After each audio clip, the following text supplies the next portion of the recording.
YouTube, we are back with another video, man. We have Larry Bird stories that prove he's the best trash talker of all time. Let's get right into this reaction, man. Let's go. Y'all see the sub count right there, man. We going up every single day, posting every single day from here on out. If you like the content, hit the subscribe button. Larry Bird, what you got for me? Larry Bird was one of the biggest trash talkers in basketball. And a lot of people say, really? You know, they thought it was Reggie or Charles. Bird used to tell me, look here, man. You supposed to be a great defender, right? I'm gonna make sure I tell you where I'm gonna shoot the ball at. Yeah, he said, I'm gonna get it right here. I'm gonna shoot it right in your face. And I'm looking at this guy like, he's nuts. I'm gonna go shoot this motherfucking jumper in your face right there in that cone. And it's gonna be your Christmas present. I'm gonna wrap it up. Like, just imagine, just think about that for a second. They're telling you, I'm about to hit this shot in this corner, MF, right in your face. You can't do nothing about it. Like, what? That's lunatic. That's delusion. Bust your head open. And that's exactly what he did. did. If you tell you gonna hit a shot in a certain place, he gonna do just that, and ain't nothing you can do about it. Been a better player each step I took. I was able to do a little more than the other guys. I had a green light. I could make plays, but I always knew early on, especially when I was a junior, senior high school, that probably the outcome of the game was going to depend on me. Well, yeah, I interviewed Gary Payton, a venomous trash talker. And I asked him who the most vicious trash talker he's ever encountered. He said Larry Bird. Oh, no question. Bird talk shit like we talk. Let me tell y'all something. Bird used to tell me, look here, man. I'm gonna go shoot this motherfucking jumper in your face right there in that cone. And it's gonna be your Christmas present. I'm gonna wrap it up and bust your head open. All that shit. He told me, young You gotta understand, you gotta understand in this clip that he's talking to Draymond Green. Think about it. Think about Larry Bird saying that to Draymond Green. Obviously, Draymond Green is like, man, you're not gonna do nothing. Larry Bird is gonna do it. He's gonna do it. Hey, look here, man. I'm gonna go shoot this motherfucking jumper in your face right there in that cone. And it's gonna be your Christmas present. I'm gonna wrap it up and bust your head open. All that shit. He told me, young fella, let me tell you something. I can shoot a jumper anywhere I want to. You supposed to be a great defender, right? I'm gonna make sure I tell you where I'm gonna shoot the ball at. And I was like, man, come on now, you're not gonna shoot the ball. And so he said, I'm gonna take you over in that corner right there. You see it over there by my bench, right? And I'm gonna give you something, and it's gonna be this jumper. So he went right to that corner, and I'm up on him, I'm under him. And he said, young fella, what did I tell you I was gonna do? And he turned around, raised up, and it was all drawn. And I said, shit, I ain't gonna mess with you no more. He was the coldest dude I ever seen with that shit, man. Everybody be talking about these greats. They don't be always mentioning him. He was the shit. Yeah. The shit, man. He'll give it to you any way he wanted to. Larry Bird was cold. Bird didn't talk trash to you, did Oh, my God. Bird talked trash to everybody. I always tell the story about Larry Bird. I remember him, he was cursing under his breath. And I asked him, I said, Larry, what's going on with you? He says, you guys are being disrespectful to me. I heard this. And I says, what are you talking about? He says, you guys are putting a white guy on me. That's disrespectful. I just started laughing. I had no comeback. But he says, it's disrespectful when y'all put a white guy on me. Larry said, I'm insulted that they would put a sorry dude like you on me. He said, no, I don't even want to play no more. He would drop the ball and take a turnover.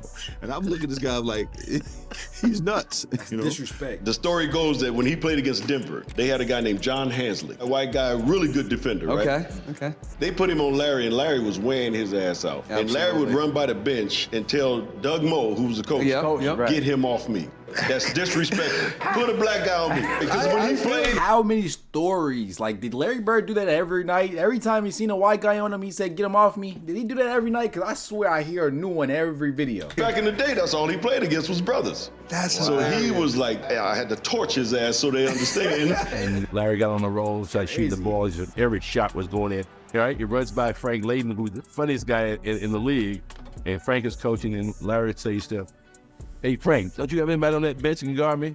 He goes, so nobody out here can. Frank looked down at the bench and goes, no. Along with Steve Jones and Rick Barry, this is Bob Neal. Just moments before the American Airlines Sheraton long-distance shootout. The All-Star game is in Dallas, the first three-point contest, and he just starts looking at guys, doesn't say a word, and people are getting kind of nervous. Everybody's sitting there, everybody's real quiet. You knew the guys, but you never were around them. And nobody's really... I love hearing Larry talk about his moments, his great moments himself from his own verbal standpoint. I love it. say anything, so I walk in and look around, and then he finally speaks and says, I'm just looking to see who's going to finish second. And says, I hope all you guys in here are thinking about second place because I'm winning this. Excuse me? Did you really say that? Who's playing for second? Yeah, I'm In place because I'm winning this. Excuse me? Did you really say that? Who's playing for second? Yeah, I did. I felt so bad. When you walked in there, what were you thinking when you made that announcement to the room? Just messing with all those guys? I know going into that, I remember in the locker room, Robert said something that there's no way in the hell I was going to win that 3-point contest. So I knew right then I had to win it. Yeah. That chick said my name on it for a week now, and I knew I was going to win this thing. I've been practicing, and my teammates said I wasn't going to win it, but I came back and lucked out, really. Bird would luck out again the next year. Bird but has in some swagger, 1988, too. It looked like his luck had finally run out. He certainly doesn't have that normal Bird rhythm going for him. Seconds remaining, has only 7, has to beat 15. That's 8, make it 9, and 10, and 11 as we're counting. 13. A huge rack that time for Bird. He's still got to drop one here quickly. 14. This is a tie for the money. Yo! Larry Bird at the buzzer. He knew exactly what the score was. He knew that that ball was going to win the competition for him, and it's almost like he did it in dramatic fashion just to make it more fun. He knew it when he let it go and was headed for the winner's circle.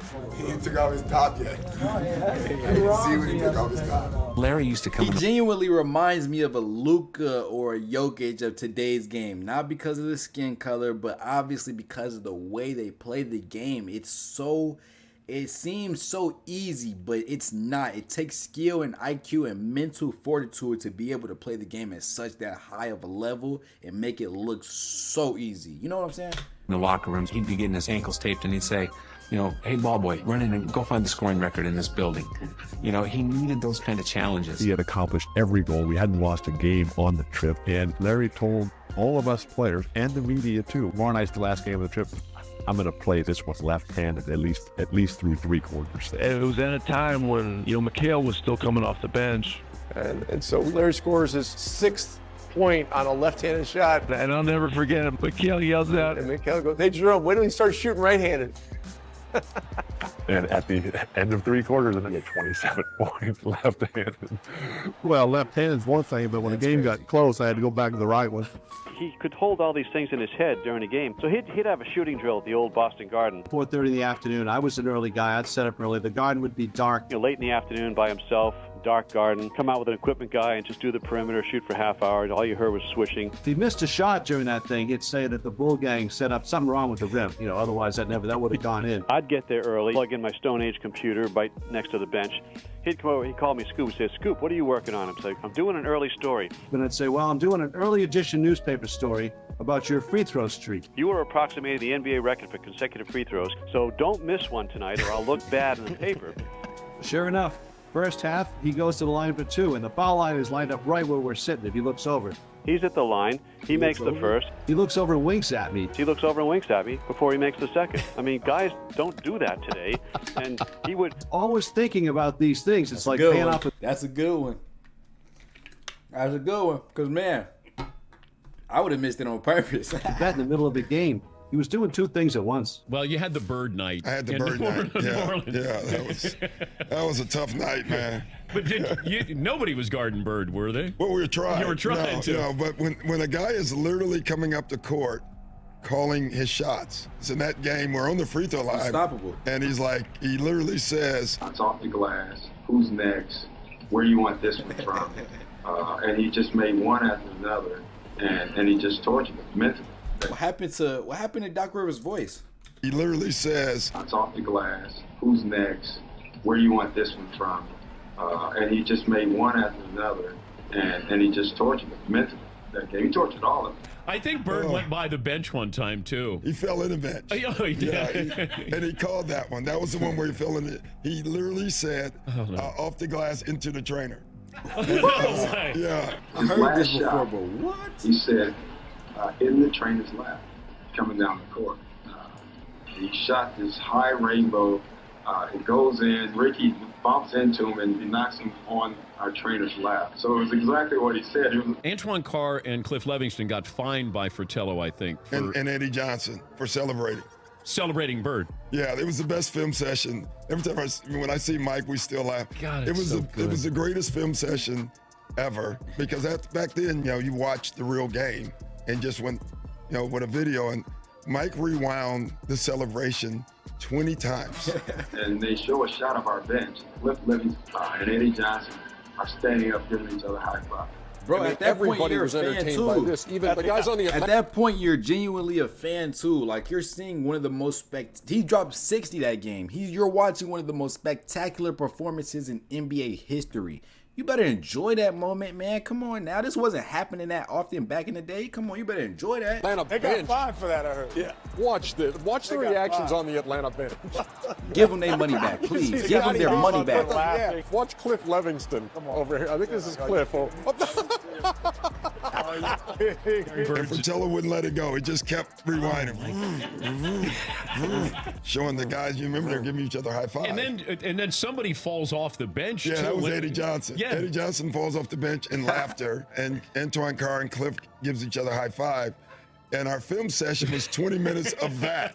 And, yeah, and so it was a bad night. The first game against Larry Bird, it was shocking. And I'm a rookie, you know. I go shake his hand, and he put both hands behind his back. And I'm saying, okay, he's getting his head ready to play.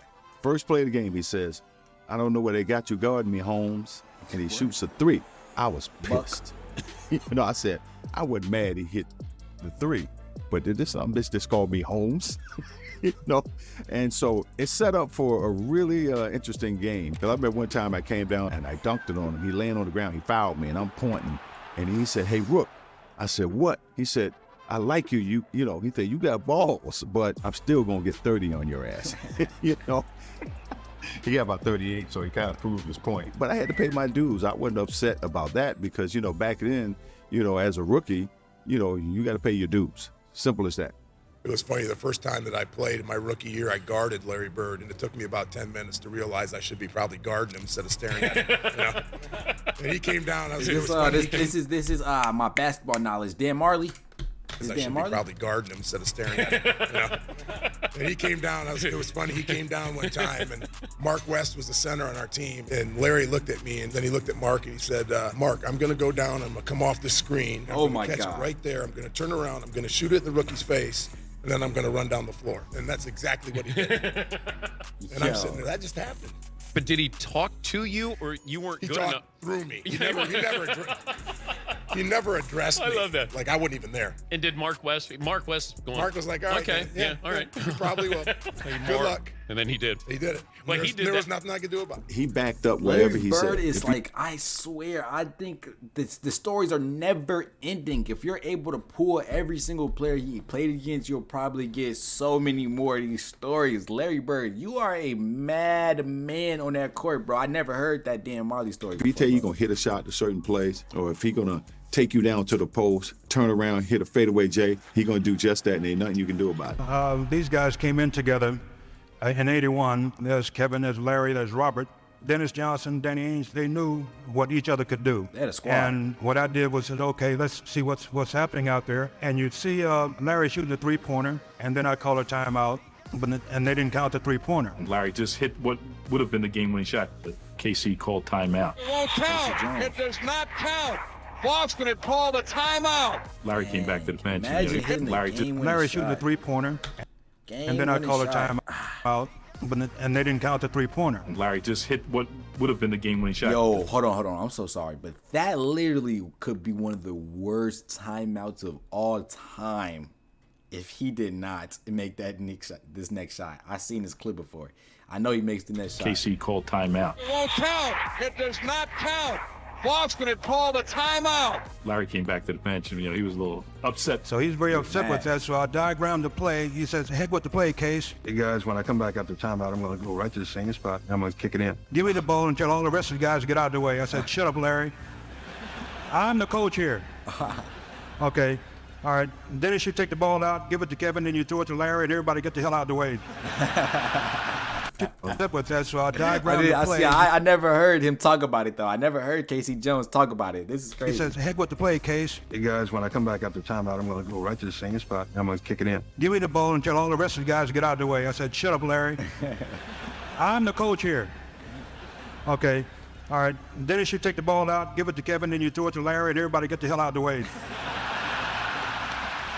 Celtics are down by 2 points, and Bird is out by the 3-point line, and he's being guarded by a guy named Johnny High. He goes down before the ball is thrown in, and he's standing right in front of the Phoenix bench, and he looks at all the guys on the bench and says, "Yeah, I'm just fixing to bust a 3 on you guys and just go home. I'm tired of this." And he says, "Watch my hand as I follow through." And, Johnny High sort of smiles and laughs about it. And I was supposed to cut off the high post and post up for a second and then go across and set a pick. Well, I came off the pick and I was wide open and I stood there waiting for the ball. I had a smaller guy to post up and Larry just waved me out of the way saying, "Get out of here, get out of the way." And then he just turns around and shoots a perfect 3. As the ball's in the air. Play. And then he just turns around and shoots a perfect 3. As the ball's in. God, this is nasty. It's a one-legged 3 back in 1980. Oh, this is nasty. Yo, Larry Bird, I feel like the aura around basketball isn't the same anymore. We don't get these story times about just valuable moments that happen in NBA history, like a Larry Bird one-legged 3 after his coach called a timeout when he already hit the game-winning shot. Like, oh my God, we don't get this no more in today's NBA. That's why basketball back then was just better, bro. For real, bro. In the air, he kind of turns towards the Phoenix bench and yells, "Told you so!" Like, running look, to the air. pointing at him, He kind of pointing at turns him. towards the Phoenix bench and yells, "Told you so!" That's Running crazy. to the locker room. As he continues on to the dressing room. Now, that's what you call arrogance. And for that time, I learned to run Larry's play, not the coach's play. He wanted the light on him. He wanted the focus, and he wanted that ball. And if KC would ever call somebody else's play, Larry would just say, "No. I'm shooting this ball." Why would you and she give would. I get a anybody else the charge ball? and tell someone on the opposing team that I'm going to hit the last second shot and then do it. That's what it's all about. High game, 13 seconds to play. Kobe and them learned their Celtics killer instinct from basketball. him. During the timeout, Brody. I'm going through a play. And about that time, Larry steps in and says, "Coach, Real killer why don't you instinct. just give me the ball and tell everybody to get out of the way?" That's Larry. If he wants the ball, he wants the ball. After the timeout, we walked back on the court, and then Xavier was guarding him. So he tells Xavier, he says, "I'm getting the ball." I said, "I know I'm gonna be waiting." And he said, "I'm gonna get it right here. I'm gonna shoot it right in your face." 5 and Bird has the basketball. Double team. Look out. Larry Bird just phenomenal the way that He came out when right about that exact spot. Yeah. And shot a shot right in my face. Yeah. And he was like, "I didn't need to leave 2 seconds on the clock." I went back to the sideline like, damn. Larry Bird was one of the biggest trash talkers in basketball. And a lot of people say, really? They thought it was Reggie or Charles. Larry Bird talked more trash on the basketball court than anybody I've ever played against. So we playing him the last play. He says to James Worthy, he says, "You guys don't have to worry about it. I'm going to go right over there that corner. And I'm going to catch it, I'm going to shoot it, and I'm going to tie the game or win the game, whatever the case may be." They take the ball out, and I think it was either Danny or DJ? the late, great DJ. Yeah. You DJ coming down right with the ball. Oh, I didn't know Dennis Johnson passed. Rest in peace, Dennis Johnson, man. Oh, great DJ, that's good. So pass it to Larry, he's in that corner. Now I gotta go out and close Larry Bird out. So as I'm running out to Larry Bird, he's talking trash to me. I don't know why you running out here. Who says that in the middle of the game? He said, "I'm gonna wait till you get 1 step away from me and I'm gonna shoot it right in your face." So I got 1 step away. You already knew it was gonna happen. He shoots it all net. 3-pointer, good. Take the ball out, man. But you probably know why Larry Bird was so smart in knowing that you were going to do that. It's probably because he's seen it happen time in and time again. He's watched film on you guys. He's played against you guys multiple times. So he knows when I do this move, I'm going to get this person off their good foot and move them off their balance. And I'm going to, as soon as they step back, I'm going to pop this 3 right in their face. He already knows it's going to happen. The man is smart. I'm telling you. Right to the IQ corner, over basketball shot skill, I'm telling you. It's like, are you effing kidding me? 3-pointer, good. Take the ball out, man crow right to the corner, caught the shot, shot a 3, game over. It's like, are you effing kidding me? And he turned to me and said, "You did all that running for nothing." And he was saying in such a calm way that you didn't think it was trash talking, but it's trash talking.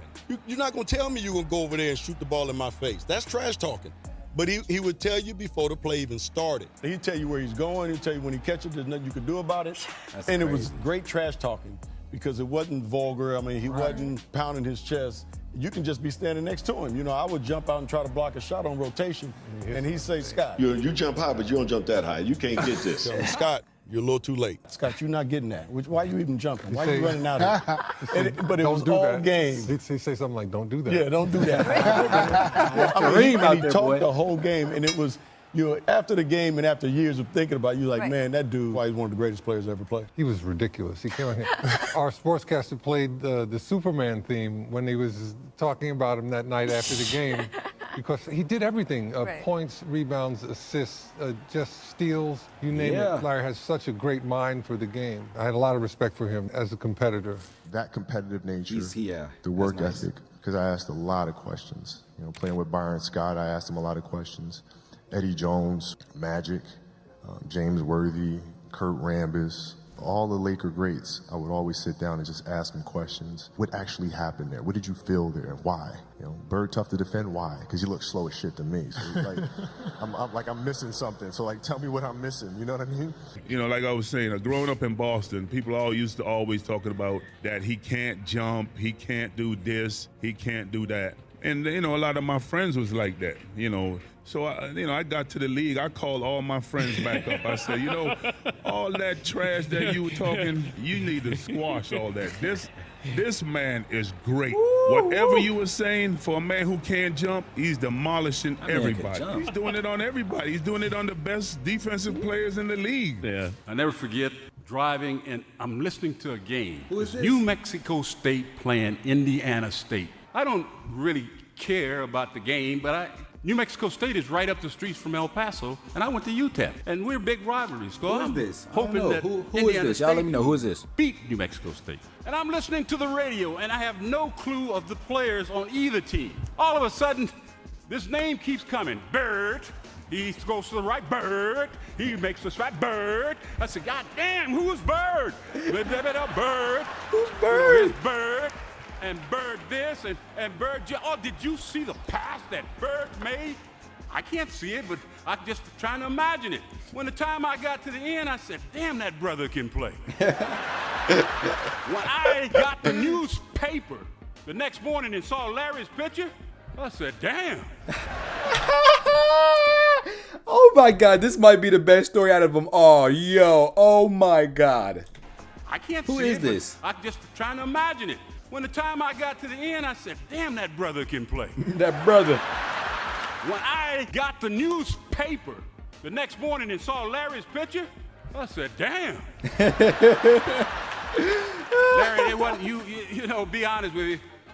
The young lady that said you were her favorite player, mine too. I love you too, Magic, but not as much as I like Bird. People always talk about great basketball players, and they don't never mention him to be up in that round. But Larry Bird was cold. I don't think nobody ever could get out with him. You ask Magic.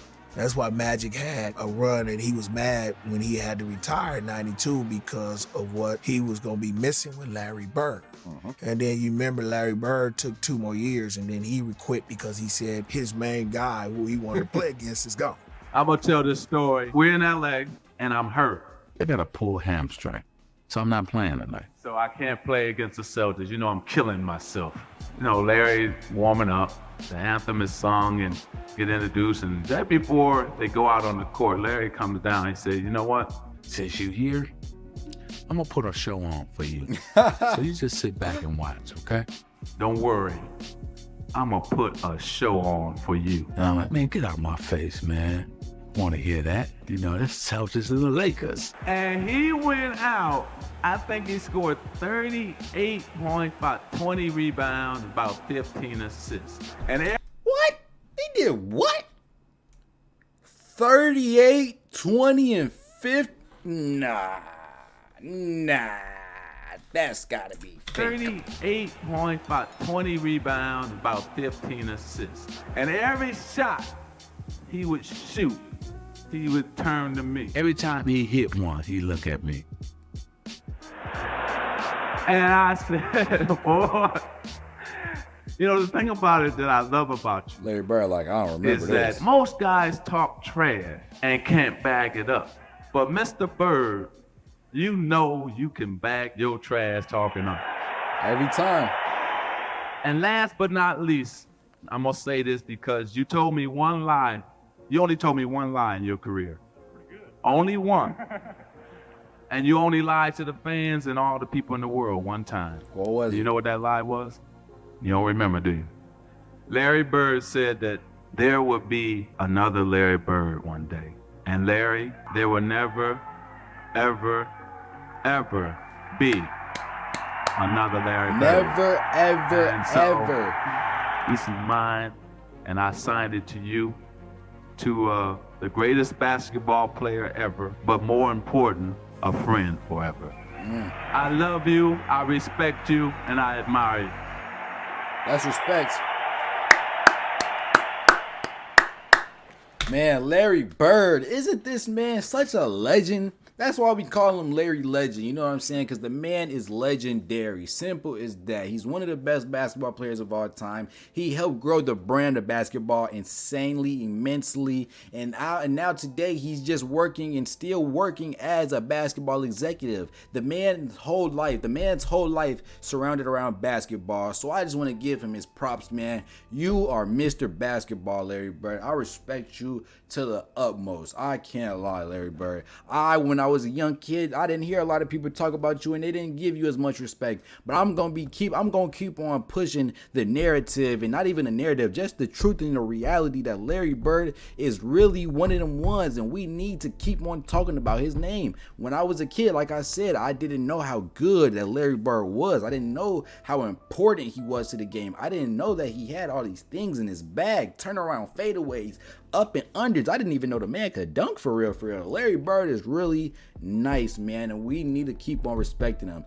And the man is one of them trash talkers. Like this video showed, it proved through in and throughout that Larry Bird trash talked through every single opponent he went against, from the best players to the worst players. We talking about NBA legends, Charles Barkley, Gary Payton was going at them. Like, that's crazy. Dominique Wilkins, he's going at some of the best of the best, man. Larry Bird, you was a crazy madman, and that's just why I like you. I ain't gonna lie. Y'all let me know, why do you like Larry Bird? Is it because of his trash talking? Is it because of his game? Or is it just because of the way that he grew the brand of basketball? Y'all let me know down below. I'll be in the comments with y'all. That's the end of this reaction though, man. We have other reactions on this channel. We have more reactions to come in the future. If y'all could like, comment, subscribe, turn on post notifications, that'd be good for me. And we out.